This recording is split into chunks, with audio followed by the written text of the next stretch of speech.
반갑습니다. 번역하는 개발자의 신상재입니다.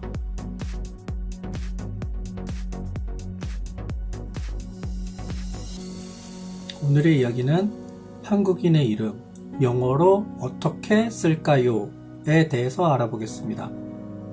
오늘 다룰 이야기는 앞에서 말씀드렸던 것처럼 한국 사람의 이름을 영어로 어떻게 쓰느냐 라고 하는 내용인데, 아마 지금 여권을 한 번씩 만들어 보신 분들은 이 부분에 대해서 굉장히 고민을 많이 하셨을 것 같아요. 아니면은 해외 사이트에 가입을 하시거나 할 때 영어 이름 정하는 걸로 만약에 처음 정해 보신 분들이라면은 고민을 조금 하셨을 수도 있습니다.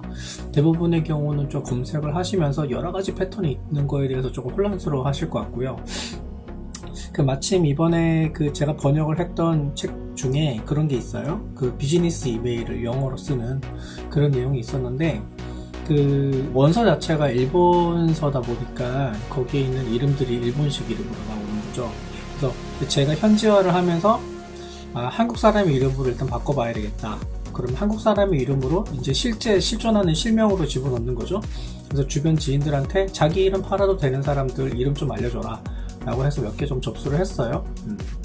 그렇게 했더니 패턴이 다 천차만별인 거예요. 무슨 얘기냐면은, 어떤 분들은 성 이름을 쓰고, 어떤 분들은 이름성을 쓰시고, 어떤 분들은 성을 대문자로 쓰시고, 어떤 분은 성 다음에 쉼표를 찍고 이름을 쓰시고, 이름 부분에 이름이 예를 들어서 홍길동이면은 길동 부분에다가 하이픈을 넣는 분도 계시고, 이런 다양한 패턴들이 나오는 거를 제가 알 수 있었어요. 그래서 일단 저 같은 경우에는 이름이 성을 먼저 쓰고, 그 다음에 이름 가운데다가 하이픈을 넣는 그런 패턴을 저는 쓰고 있거든요. 제가 여권 만든 게 언제 만들었지? 입사하고 만들었으니까 꽤 좀 오래됐죠? 일본 출장 가기 전에 제가 만들었었기 때문에 꽤 오래됐었는데, 아무튼 저는 그런 패턴을 썼었어요. 그래서 이번에도 예문을 만들면서 한글 이름을, 한국인의 이름을 영어로 쓰다 보니까, 이제 베타 리더 참여하셨던 분들이 굉장히 많은 분들이 참여를 하셨는데, 그분들하고 이렇게 한국인의 이름을 이렇게 써도 되나라고 하는 거에 대해서 약간 악유가 좀 붙었던 거죠. 다 맞는 말씀이신데 시기별로 그때 썼던 유행했던 패턴들이 좀 다른 거예요. 그래서 이거는 좀 기원을 좀 찾아봐야 되겠다. 네, 그래서 그 과정을, 한국인의 이름이 어떻게 쓰였는지 알아내는 과정을 조금 설명을 드리려고 합니다. 여러분들 여권 혹시 가지고 계시면은 영어 이름 어떻게 되어 있는지 한번 살펴보시겠어요? 한국인의 이름 그대로 영어로 음차를 해서 쓰신 분도 물론 계실 거고, 아니면은 진짜 외국인의 이름답게 미국인들 이름 있잖아요. 마이크, 데이비드, 이런 식으로 이름을 붙이신 분들도 물론 계실 거예요. 제가 아는 페이스북 친구분들 보니까 성하고 이름 사이에 영어 이름을 끼워 넣으시는 분도 계시고, 그러니까 이렇게 영어식의 이름을 쓰신 분들을 제외하고 순수하게 한국인의 이름, 이름 석자 혹은 넉자, 더 긴 분도 계시긴 하죠. 김수환 이런 분들은 더 길긴 한데, 그런 분들을 일단 예외로 하고, 한국인의 이름 석자를 영어로 쓸 때 어떤 식으로 쓰는가라고 하는 거를 좀 추적을 해봤는데, 일단 한국인의 이름을 영어로 어떻게 쓰느냐라고 하는 질문에 대해서 결론부터 말씀을 드리자면은, 성, 이름을 쓰는데요. 그 순서 그대로 성, 이름 순서대로 쓰는데, 이름에 두 글자를 붙여 쓰거나 아니면은 가운데 하이픈을 넣어서 이렇게 띄어서 쓰는 그런 케이스가 현재 사용하는 권고 아니에요. 좀 더 정확하게 말씀드리자면은, 하이픈을 넣는 케이스는 허용을 한다라고 하는 케이스고, 권고하는 방식은 성 다음에 이름을 쓰는데 이름 두 자를 붙여서 쓴다가 맞습니다. 그러면 기존에 있는 패턴들에는 어떤 패턴들이 있었냐면요. 아마 지금 여러분들 여권을 보시면 사람들마다 좀 다를 수가 있어요. 연배에 따라서 유행하던 패턴이 다르기 때문에, 가장 옛날 패턴 같은 경우는 그거죠. 미국에서는 성하고 이름하고 순서가 다르니까 이름을 먼저 쓰고 성을 써야 된다 라고 하는 케이스가 있었겠죠. 예를 들어서 제 이름이 신상제라고 한다면은 상제신 이런 식으로 쓰는 거죠. 굉장히 익숙하죠. 이렇게 쓰신 분들 굉장히 많기 때문에 과거에 있는 분들은 그런 식으로 썼었고요. 근데 이게 언제부턴가 그 성 이름을 쓰는 패턴으로 바뀌게 돼요. 그렇게 바뀌게 되어가지고 이거 원래 그 나라에서 쓰는 말로 그 관례를 존중을 해주는 것이 맞다라고 얘기가 이제 그런 취지에서 성 이름으로 쓰는 게 이제 다시 나오기 시작했거든요. 근데 그때는 성 이름 두 글자 뒤에 있는 두 글자를 띄워서 썼어요. 그러니까 이게 그 패턴을 모르시는 분들이 보면은 맨 마지막 이름의 제일 마지막 글자를 이걸 성으로 이해를 하는 거죠. 예를 들어서 제 이름이 신상재예요. 그러면 제가 성인 줄로 아는 거예요. 그런 케이스가 실제로 있었어요. 제가 비즈니스 업무 할 때도 자꾸 제 이름을 좀 이상하게 부르는 거예요. 보니까 그렇게 패턴을 이해를 했더라고요. 물론 뭐 이해를 합니다. 그분들의 관리에 의하면은 그분들이 그 언어를 프로세싱하는 방식에 의하면은 그거를 성으로 인지를 한 거죠. 뭐 좋습니다. 어쨌거나 커뮤니케이션 됐으니까 그런 패턴이 있어가지고 그래서 아마 그 다음 패턴은 이름 두 자를 이거는 연결해서 읽는 거란다라고 하는 의미에서 아마 하이픈을 붙였던 것 같아요.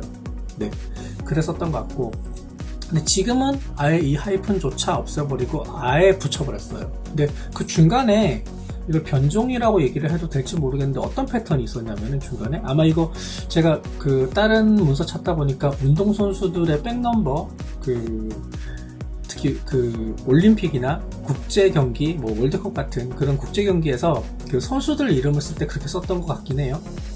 성 자체를 대문자로 쓰는 거예요. 성만 대문자로 쓰고 이름을 쓰는 그런 패턴이 하나가 있었고요. 그 다음에 그 비즈니스 이메일이나 또 이거는 그냥 문서에서 그렇게 쓰는 걸 본 것 같아요. 성 뒤에 쉼표를 콤마를 찍는 거예요. 그렇게 해서 약간 좀 이상해 보이긴 하는데 성 다음에 쉼표를 찍고 이름을 쓰는 패턴, 그런 다양한 패턴들이 있습니다. 그럼 이걸 한번 좀 정리를 좀 해볼게요. 일단 문서 하나를 볼까요?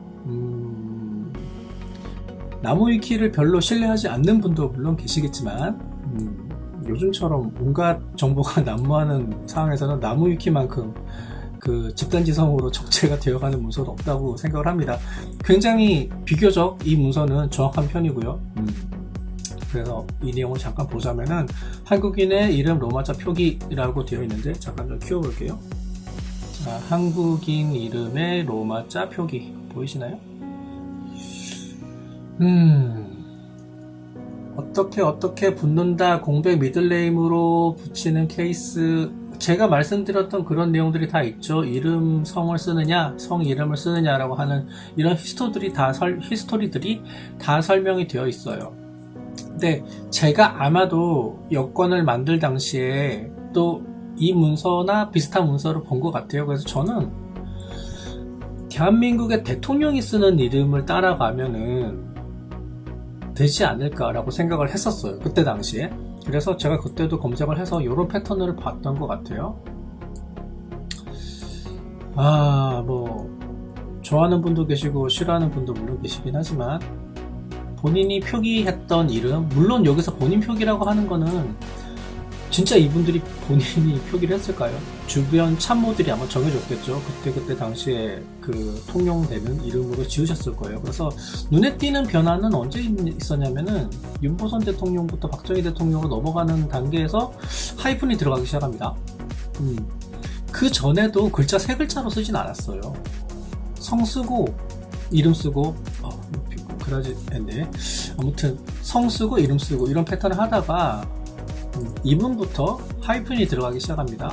이 하이픈으로 쓰는 패턴이 뒤에도 계속 이어져요. 네, 네이밍 룰이 그쵸? 일관되죠? 네, 대신에 그 한국어의 로마자 표기 관례에 따라서 발음하는 거에 따라서 영어 철자를 어떻게 쓰느냐라고 하는 거는 조금씩 좀 달라지긴 했지만 일단은 영어 이름에 하이픈을 썼던 케이스는 최소한 본인 표기, 여기에서 말하는 본인 표기라고 하는 케이스는 명명법이 일관되게 유지가 됐었다 라고 하는 걸 보실 수가 있어요. 그래서 저도 아마 이름을 그렇게 지었던 것 같아요. 근데 지금 현재 개정표기법으로 보자면 이게 어떤 식으로 바뀌냐면은 이렇게 붙여서 나오죠. 이해되세요? 앞에 있던 이 케이스는 하이픈이 있고 뒤에는 하이픈이 없어요. 이런 식으로 바뀌었습니다. 그래서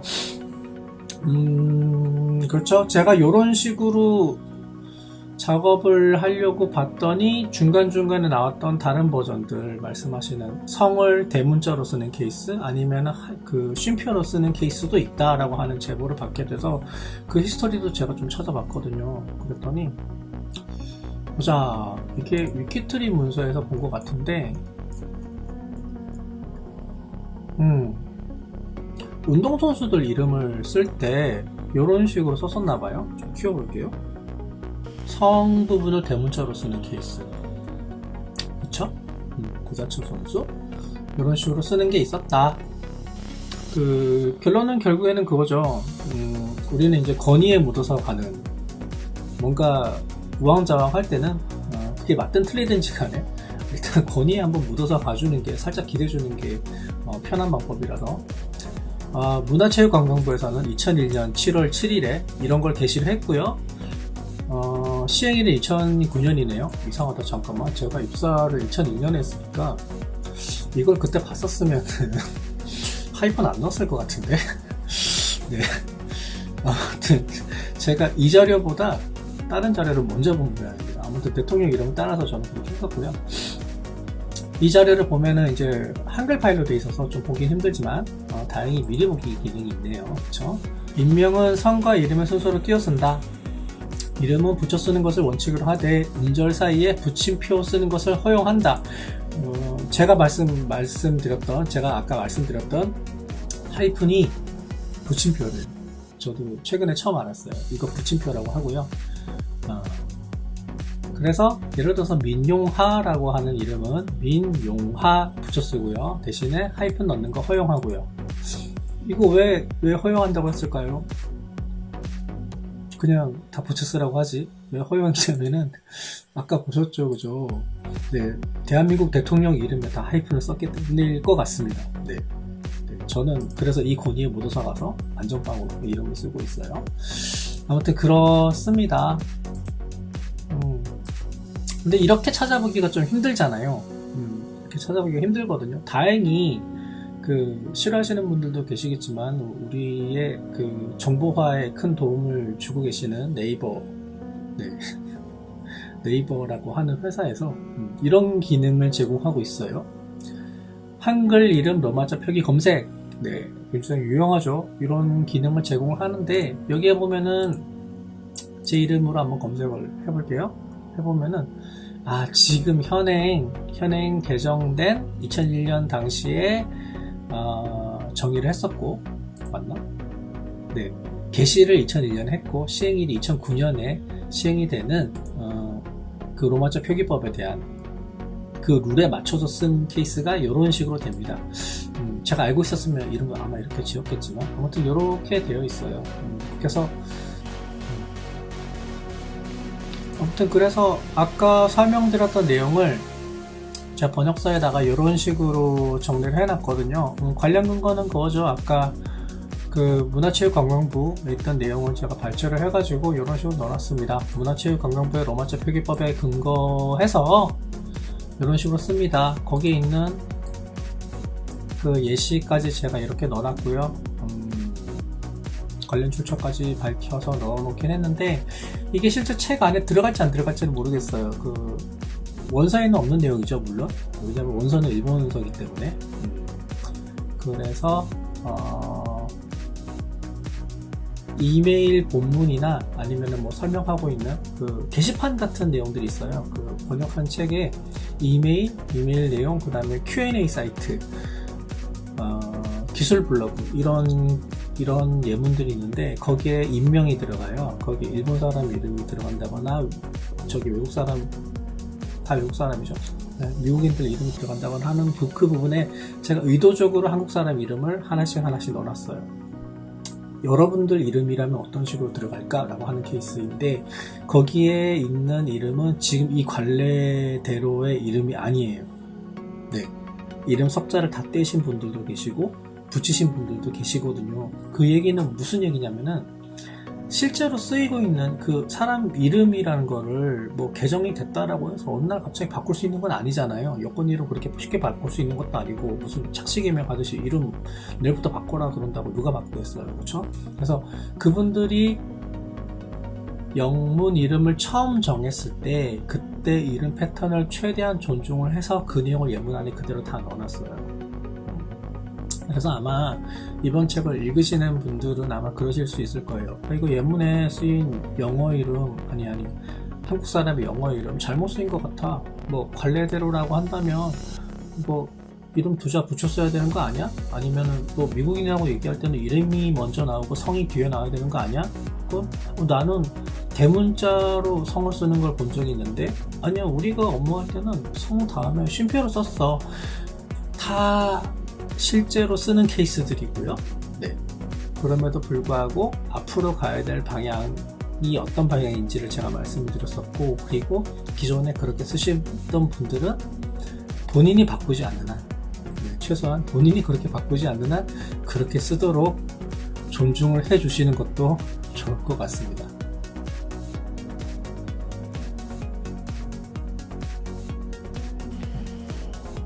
오늘 이야기는 여기까지입니다. 그래서 제가 궁금한 거는 여러분들의 영어 이름은 어떻게 쓰고 계시나요? 한 번쯤 체크를 해봐 주셔도 될 것 같고, 만약에 지금 내 자식들, 아이들의 장명을 만약에 하셨다면은 여권을 만드실 기회가 된다면은 영어 이름은 어떤 식으로 정할까? 라고 하는 고민을 조금 덜었으면 좋겠습니다. 다음에 또 재밌는 이야기가 있으면 가지고 오도록 하겠습니다. 좋은 밤 되세요.